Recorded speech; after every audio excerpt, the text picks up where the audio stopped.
একদম কম সময় ঘরোয়া কিছু উপকরণে বানিয়ে নিন চিকেনের এই রেসিপি। নমস্কার বন্ধুরা, উদরপূর্তির ইউটিউব চ্যানেলে আপনাদের সবাইকে স্বাগত জানাই। আজকে আমাদের recipe Afghani chicken. Afghani chicken বানানোর জন্যই প্রথমে আমি একটা মিক্সিং জারে নিয়ে নিচ্ছি একটা বড় পেঁয়াজ কুচি, আদা কুচি, রসুন কুচি, কিছুটা কাজু বাদাম এবং ধনে পাতা এবং পুদিনা পাতা।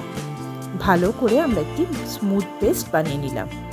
একটি মিক্সিং বলে নিয়ে নিচ্ছি 85 গ্রাম মতন টক দই, সেই পেস্টটি এবং 2 চামচ মতন ফ্রেশ ক্রিম। এর মধ্যে দিয়ে দিচ্ছি 1 চামচ মতন নুন, 1 চামচ জিরে গুঁড়ো, 1 চামচ ধনে গুঁড়ো এবং কিছুটা কাসৌরি মেথি হাতের সাহায্যে একটু ক্রাশ করে আমরা দিয়ে নিলাম। ভালো করে আমরা প্রত্যেকটি উপকরণ মিশিয়ে নেব এবং একটি মিক্সচার তৈরি করব, যেটার আমরা নাম দিয়েছি আফগানি পেস্ট। চিকেন ম্যারিনেশনের জন্য আমরা এখানে নিয়ে নিয়েছি 500 গ্রাম মতন চিকেন। বড় পিসগুলো আমরা একটু কাট করে নিচ্ছি। এরপর আফগানি পেস্টের 2 চামচ মতন পেস্ট আমরা চিকেন ম্যারিনেশনের জন্য ইউজ করছি। মশলাটি ভালোভাবে চিকেনের সাথে মাখিয়ে আমরা চিকেনটি 1 ঘন্টার জন্য রেস্টে দেব। কড়াই বসিয়ে তেল গরম হলে আমরা তার মধ্যে চিকেনের পিসগুলো দিয়ে দিচ্ছি। চিকেনগুলোকে আমরা লালচে মতন ভেজে নেব। চিকেন ভাজা আমাদের প্রায় কমপ্লিট। আমরা চিকেনগুলোকে একটি আলাদা পাত্রে এবার তুলে রেখে দেব।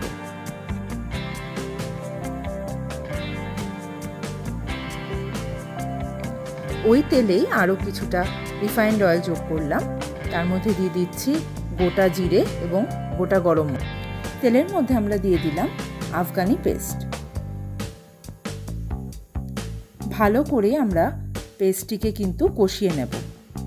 এইটাই কিন্তু রান্নার একমাত্র টাইম কনজিউমিং ম্যাটার।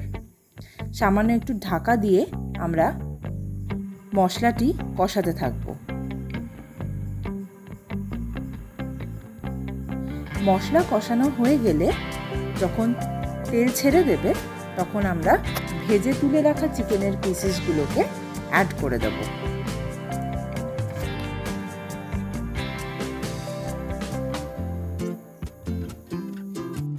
দিয়ে দিলাম স্বাদ মতন চিনি এবং একটু গরম মশলার গুঁড়ো।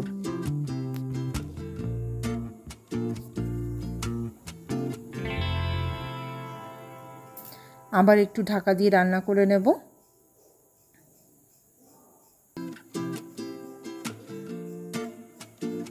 সামান্য পরিমাণ নুন দিয়ে নেব। মনে রাখতে হবে আফগানি পেস্ট বানানোর সময় আমরা নুন দিয়েছিলাম, সুতরাং পরের বারের নুনটা কিন্তু স্বাদ অনুযায়ী আমাদের দিতে হবে।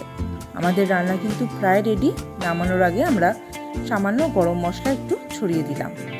একটু ঢেকে মিনিট 15 মতন রেস্ট করে নিলেই কিন্তু আমাদের আফগানি চিকেন রেডি। অত্যন্ত কম সময়ে ঘরোয়া উপকরণে এই রান্না পরিবেশন করুন রুটি বা পরোটার সাথে। ভালো থাকবেন। নমস্কার।